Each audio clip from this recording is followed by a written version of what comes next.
We have very big borders. You can imagine we have more than 11,000 kilometers of land border. You need to put the border guards or the coast guards in the place where the pressure is higher. So you need to prioritize your action.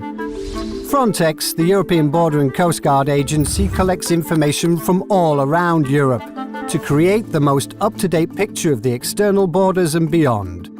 Risk analysis is so important because it helps to identify what is going on now, why it is happening, to make a prognosis about the future and to take a responsible, informed action by decision makers.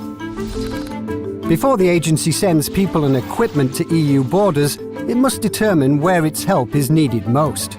Among the things that we are trying to do in risk analysis is trying to spot any emerging crisis. At the moment, the main risks are, of course, related to irregular migrations, but this is not the only risk. Other challenges at Europe's borders include crimes such as document fraud, human trafficking, drug smuggling and terrorism.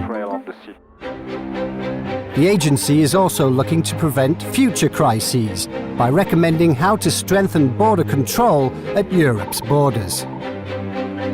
Vulnerability assessment is like an annual health check. Member states get feedback, how they're doing, and where there is need for improvement. Traditionally, we in the law enforcement, we tend to focus on threats and challenges that we are trying to counter and manage.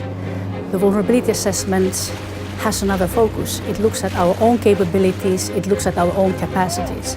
So if we want to do a really good job, of course we need to know what we're dealing with, but we also need to know ourselves. The situation in the countries outside the EU also has a direct impact on Europe's borders, which is why the agency works hard to develop and strengthen its cooperation with partners in places in Africa, the Western Balkans and the Eastern neighbourhood.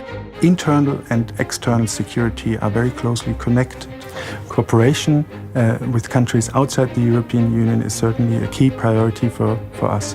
We want to partner very closely. Africa has been a challenge so far for us. If we manage to do this a bit more with African countries, we would consider this a big success. Border guarding as such in the European Union is a lot more than the work that is being carried out at external borders. The work that is being done at headquarters is also very important. We are making the European Union a reality and we are also making it a better place to live.